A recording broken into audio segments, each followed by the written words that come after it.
দেশে আসার কোনো সুযোগ নাই। আর দেশে আসলে ওনাকে গ্রেপ্তার হতে হবে এবং ওনার বিরুদ্ধে অলরেডি মামলা রায় হয়ে গেছে।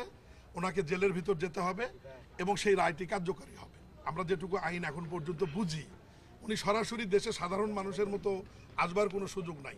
উনি যেভাবে আসুক, আসার সাথে সাথে আইনগতভাবে উনি গ্রেপ্তারের আওতায় আসবেন। স্থানীয় সরকারের তো 5টি টায়ার আপনারা জানেন, যে সিটি কর্পোরেশন, পৌরসভা, জেলা পরিষদ, উপজেলা এবং ইউনিয়ন পরিষদ। এখানে প্রায় 5.5 থেকে 6,000 কোটি টাকা লাগবে এই টোটাল নির্বাচনগুলো মাঠ থেকে উঠিয়ে নিয়ে আসবার জন্য। নির্বাচন কমিশন তারা বাজেট দিয়েছে এবং চলতি বাজেট যেটা অনুমোদন হয়েছে পার্লামেন্টে, এই বাজেটেও স্থানীয় সরকার নির্বাচন পরিচালনা করবার জন্য বরাদ্দ রাখা আছে। নির্বাচন কমিশন প্রস্তুতি নিচ্ছে।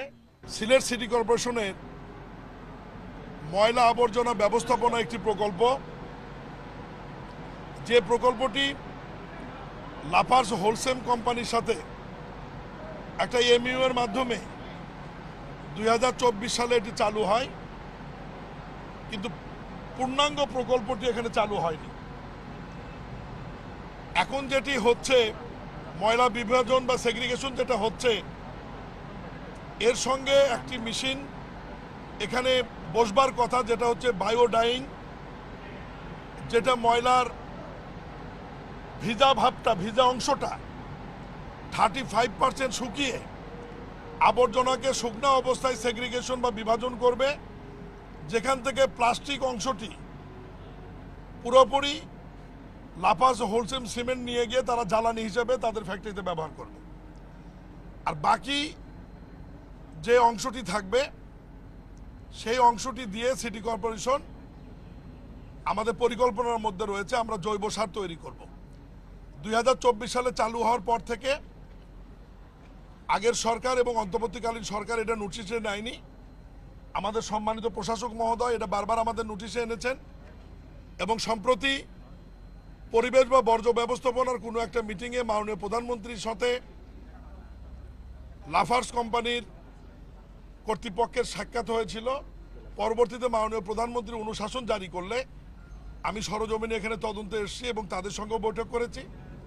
এখন আমরা চেষ্টা করব এই বর্জ্য ব্যবস্থাপনা প্রকল্পটি পূর্ণাঙ্গ রূপে চালু করবার জন্য।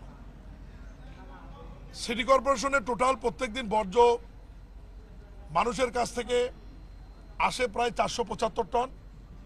এই প্রজেক্টে আসে পার দিন 300 টন। এর মধ্যে 150 টন এখানে সেগ্রিগেশন বা বিভাজন হয়, বাকি 150 টন আমাদের ল্যান্ডিং স্টেশনে বা ডাম্পিং স্টেশনে চলে যায়।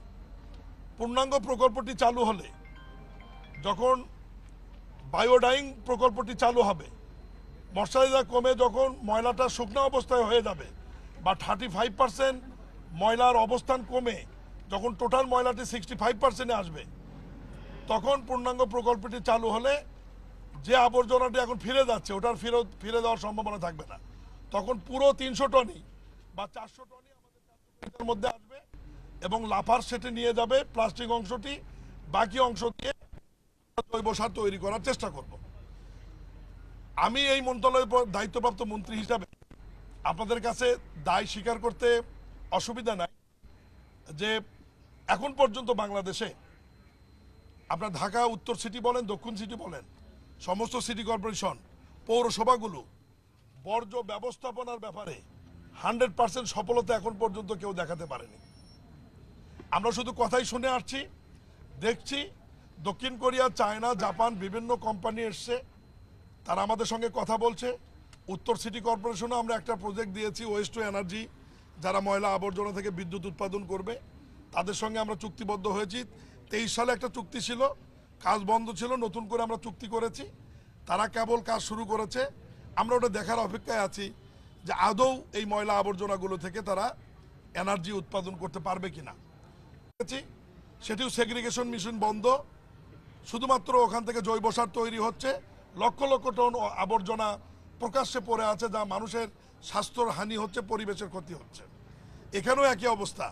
বিগত সরকারের কথাই বলেন আর অন্তর্বর্তীকালীন সরকারের কথাই বলেন, এই প্রকল্পগুলি সবাই 30%, 50% চালু করে বাকি অংশটি তারা কেউ চালু করেনি। এটা অত্যন্ত দুঃখজনক।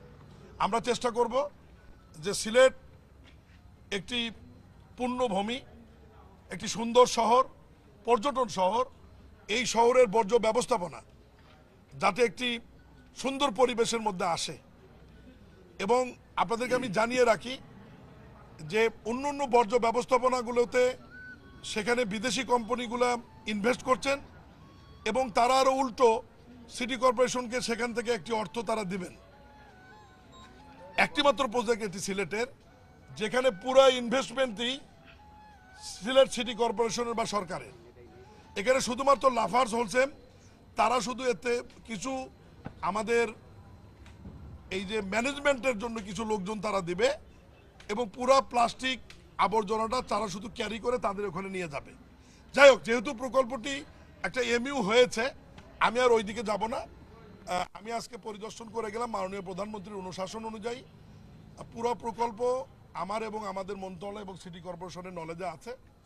আমরা পুরো প্রকল্পটি বুঝেছি, উপলব্ধি করেছি এবং আমরা অনুরোধ করলাম যে নতুন করে বায়োডাইংয়ের যে প্রজেক্ট এখানে সম্পৃক্ত করার কথা এবং ওর সাথে জৈব সার তৈরির যে ছোট্ট একটি প্রজেক্ট করলে পুরো ময়লা আমাদের কার্যকারিতার মধ্যে আসবে বা ব্যবহৃত হবে, সেটি অ্যাড করেন। আমি নতুন প্রপোজাল দেওয়ার জন্য আমি মন্ত্রণালয়ের পক্ষ থেকে অনুরোধ বা নির্দেশনা দিয়ে গেলাম। এটা যদি আমরা কার্যকরী করতে পারি তাহলে আমাদের সিটি কর্পোরেশনের পুরো ময়লা আবর্জনা যা এখানে আসবে প্রজেক্টে, পুরোটাই আমাদের কার্যকারিতার মধ্যে আসবে ইনশাল্লাহ। সবাইকে ধন্যবাদ। দেশে আসার কোনো সুযোগ নাই, আর দেশে আসলে ওনাকে গ্রেপ্তার হতে হবে এবং ওনার বিরুদ্ধে অলরেডি মামলা রায় হয়ে গেছে। ওনাকে জেলের ভিতর যেতে হবে এবং সেই রায়টি কার্যকরী হবে। আমরা যেটুকু আইন এখন পর্যন্ত বুঝি, উনি সরাসরি দেশে সাধারণ মানুষের মতো আসবার কোনো সুযোগ নাই। উনি যেভাবে আসুক, আসার সাথে সাথে আইনগতভাবে উনি গ্রেপ্তারের আওতায় আসবেন।